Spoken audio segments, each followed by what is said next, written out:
kulanti wacan u wanaagsan idil ahaantiin bay khiyaarta hawada nagala xidhiidhay waa mar kale iyo xubinteennii faaqidaada waxaana daawadayaal barnaamijkeennoo xiise gaara leh aan ku soo qaadaynaa qodobo xiise badan oo ay ka mid yihiin madaxweyne xasan sheekh maxamuud oo iska xaadiriyey furimaha kooxda al-shabaab lagula dagaalamayo kaasi oo madaxweynuhu ku dhiirigelinayo ciidamada dowladda federaalk ee soomaaliya in si deg dega looga xareeyo deegaanka lagu magacaabo aadan yabaal iyo weliba deegaanada kale ee hoostaga kooxda al-shabaab ayaa haatan u boqoli doona deegaanada galgaduud iyo dhankaasi bariga waxaana la tilmaamayaa in 2 toddobaad gudahood lagaga sifayn doono guud ahaanba bartamaha dalkaasi soomaaliya dhanka kale waxaan kusoo qaadan doonaa sargaal sare oo ka tirsan kooxda al-shabaab oo lagu dilay duqeymo taasoo ay shaacisay dowladda federaalk ee soomaaliya hay-adda nise ayaa xayirtay akowmo kale oo ka dhisan gobolka gado sababta loo xayiray oo aan barnaamijkeena ku faaqidi doono waxaa kaloon daawadayaal barnaamijkeena aan kusoo qaadi doonaa barnaamij xiise badan oo ku saabsan guud ahaanba dunida oo ka yaabiyey tartanka ka socda ama koobka adduunka ka socda dalkaasi qatar qodobadaas iyo kuwo kaloo xiiso badan ayaan daawadayaal barnaamijkeena ku faaqidi doonaa waxaan barnaamijka ugu horeynba wax ka weydiinaynaa saaxiibkay gooniyo bal waxaad nooga warantaa madaxweyne xasan sheekh maxamuud waxa uu ku sugan yahay furimaha hore ee dagaalka waxaana la tilmaamayaa in uu dhiirigelin u sameynayo ciidamadana uu ku amray in si deg deg ah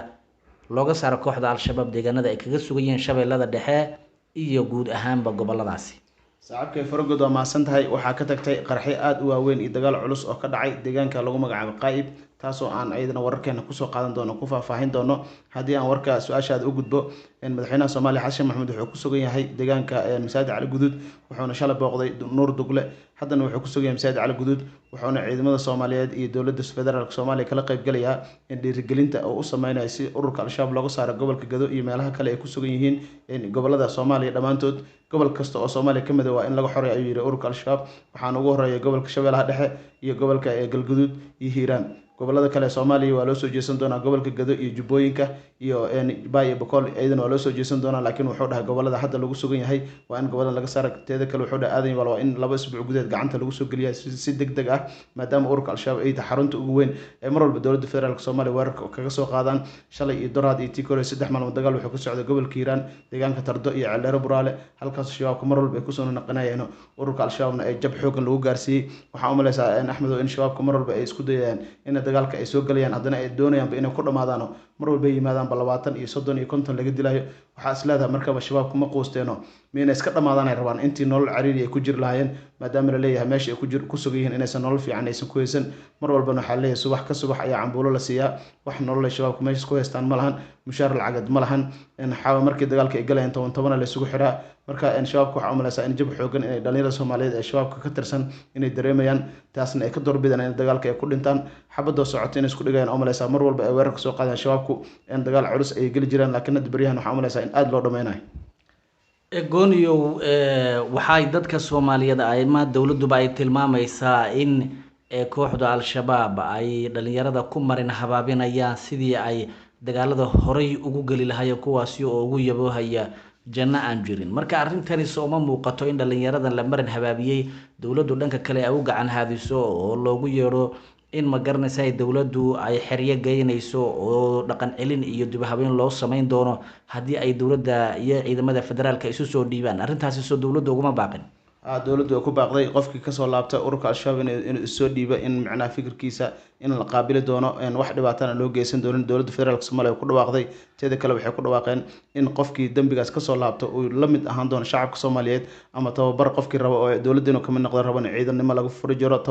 loo furi doono kadibna tababar dibadda loo qaadi doono marka dowladdu waxyaaba badan oo ballan qaaday shalay xataa galguduud waxaa iska soo dhiibay dhalinyaro 12 gaarayo hubkooda wato oo al-shabaab kasoo goostay waxayna isku soo dhiibeen ciidamada galmudug ee ku sugan deegaanada qaayb iyo meelaha ku dhow laakiin taas waxa waaye wax badan ayay fikir ah ayay macnaha ka qaateen laakiin ururka al-shabaab inta badan waxay ka fikiraan si aysan ciidamada isku dhiibin inay hor istaagaan ay isku dayaan qofkii dhaqaaq ama labada sheekaysanaysan waa la kala wadaa si aysan fikir oo isku biirsanin aysan hal mar u goosanin marka cadaadis kor laga sii waardiyaa ayagoo dagaalka ku jiro ayaa haddana kor lagala sii socdaa marka xaaladda taas way usoo baxsan laayihiin laakiin inay isdhiibaan oo diyaar ayay u yihiin mar walba fargodow waxaa jira gooniyow in dowladda federaalk ee soomaaliya ay tilmaamayso in mid ka mid ah saraakiisha kooxda al-shabaab ee u qaabilsanaa gobolka banaadir in la dilay ninkaasi oo dhibaato fara badan u geystay shacabka Soomaaliyeed gaar ahaan kuwa ku nool gobolka Banaadir. Marka arrintaasi ninka maxaa lagu magacaabaa bal noo faahfaahaya qaabku dilku u dhacay. ninkaas al-shabaab dhexdooda waxaa lagu yaqaanaa Abu Cabdiraxmaan. marka waa nin caan ah gobolka Banaadir ayuu mar ahaan jiray, wuxuu ahaan jiray amiir gobolka Banaadir oo u qaabilsanaa ururka al-shabaab. marka rag fara badan ayaa soo noqday gobolka Banaadir. Sheekh Cali Jabal nin la yiraahdo asagana had kor soo noqday, asagana duqeyn ayaa lagu dilay. asaga ninkan waxaa mar ayuu markii Sheekh Cali Jabal dilay kadib ayaa loo magacaabay, mar kalena nin kale loo magacaabay. marka ragga sarsare oo shabaabka xubinka ah ayuu ahaa. shabaabku ayagu waxay ku dhawaaqeen inuu ninkaasi uu dhintay, laakiin maysan faahfaahin inuu si caadi u dhintay in kale. laakiin dowladda federaalk Soomaaliya waxay sheegatay in ninkaasi 15 qofood duqeyn lagu dilay jubbada hoose iyo jubbada dhexe shalay, in duqeyntaasi ay macnaha uu ku dhintay. taasna ay shabaabku ayagu ay qarinayaan, laakiin dowladda federaalk Soomaaliya ay sheegatay 15 qofood oo duqeynta lagu dilay oo ciidamada danab iyo dowladda Soomaaliya ay ku dileen inuu ka tirsanaa, saas ayuuna ku geeriyooday. marka rag fara badan oo duqeyn lagu dilayna way jiraan. deegaanka Buulamadiin lagu magacaabo ayagana 15 kale ayaa lagu dilay duqeyn shalay laga geystay oo diyaaradaha Turkiga iyo Mareykanka ay ka geysteen, ayagana 15 kale lagu dilay. marka shabaabka bariyan waxaan u maleysaa duqeymaha inay ku bateen beegsiga lagu hayo in aad loo soo kordhiyay. marka fargodo ninkaas sargaal sare oo amiir weyn u ahaa Abu Cabdiraxmaan ayaana lagu shabaabka dhexdooda lagu yaqaanaa. gooni waad mahadsan tahay. kooxdan waxay daawadayaal noqdeen tusbaxa afka laga furay ayay noqdeen. marka dowladuna waxa ay go-aan ku gaadhay sidii dalka Soomaaliya oo muddo dheer ay dhibaateynayeen in guud ahaanba laga soo afjaro. waa arrin guul ah oo ummadda Soomaaliyeed meel walba ay joogaan guul u noqonaysa wey. gooniyo waxaa jirta in hay-adda nabad sugidda ee Soomaaliya gaar ahaan taliyaha nabad sugidda ninka lagu magacaabo Mahad Salaad uu xidhay akowmo gobolkaasi Gadaa. marka arrintaasi say wuxu dhaceen oo xageebu khilaafka ka yimid. horta gobolka Gado waxaa isku haystay laba nin ah gudoomiyaha sheeg maxaa la dhahaa Dolow, ninka u qaabilsan lagu magacaabo Canjeex, kaasoo dowladda federaalk Soomaaliya Dolow u qaabilsan. teeda kale waxay isku dhaceen ninka yiraahdo Bakaal Kooke oo Nisa asagana ah hay'adda Nisa gobolka Gado ah. labadooda isku dhacay, waxayna isku qabsadeen canshuurta laga qaado diyaaradaha iyo dadka shacabka laga qaado. marka maadaama ay isku qabsadeen maalin Itoobiya intay soo dhex gashay ay heshiisay, haddana Mahad Salaad ayaa soo galay, wuxuu yiri akoonada lacagaha ku jiro oo laga aruuriyay diyaaradaha iyo dadka shacabka iyo baabuurta laga qaaday waa in akoonadaas la xiraa. Bakaal Kooke oo Nisa ka tirsan ayaa amar lagu siiyay, saas ayaana lagu xanibay. Bakaal Kooke iyo maxaa la yiraahdaa Mahad Salaad naftikooda meesha lacagta qayb ayaa ka gaari jirto, percentage ayay lahaayeen. laakiin Mahad Salaad wuxuu amar ku bixiyay in gabi ahaanba la xiro akoonadaasi, wax dhaqaale aan laga bixin karin ilaa iyo amar dambe. marka isqabqabsigooda ayaa keenay, maadaama marka hore isqabqabsi uusan jirin, laakiin Canjeex iyo Bakaal Kooke isqabsada dartood ayaa macnaha loo joojiyay akoonkaas loo xanibay. haddana waa xaniban yahay taliyaha Nisa ayaana amarkaasi bixiyay. Bakaal Kookena amarkii taliyaha Nisa ayuu fuliyay, maadaama oo Nisa gobolka Gado u qaabilsan yahay Bakaal Kooke. aad iyo aad baad u mahadsan tahay gooniyow. dhanka kale daawadayaal waxaan ku soo qaadan doonaa ninka lagu magacaabo Morgan Freeman oo ahaa jilaacaan oo dalka Mareykanka u dhashay kana qaybgalayay koobka adduunka ee ka socda dalkaasi Qatar. ayaa la tilmaamayaa inuu islaamay kadib markii uu ku qancay diinta Islaamka, waxaana daawadayaal halkaasi ka socda guud ahaanba daaciyaal fara badan oo dadka caalamka ka kala yimid ee ka qaybgalaya koobka adduunka u fidinaya diinta Islaamka inay tahay nasiixo taasi oo ay ku gali karaan akhriya adduunba ay ku liibaani karaan ay dhiraahdeen. dhanka kale qoys u dhashay dalka Brazil oo ka kooban ilaa 5 qof ayaa daawadayaal diinta Islaamka hal mar qaatay, waxaana guud ahaanba laga soo dhaweeyay dadka guud ahaanba laga soo dhaweeyay caalamka. arrintan ayaa ah guul u soo haytay guud ahaanba dadka Islaamka, waxaana dacwadda Islaamku ay dadka faraysaa Islaamka in guud ahaanba dadka naarta laga badbaadiyo oo loo fidiyo dacwadda Islaamka lana gaarsiiyo si ay uga badbaadaan naarta. arrintan ayaa ah guul u soo haytay guud ahaanba ummadda Islaamka. gooniyow bal dhanka kale iyadana waxaad nooga warantaa dagaalka ka socda Qaa'ib iyo dagaaladii halkaasi ka dhacay, bal nooga waran.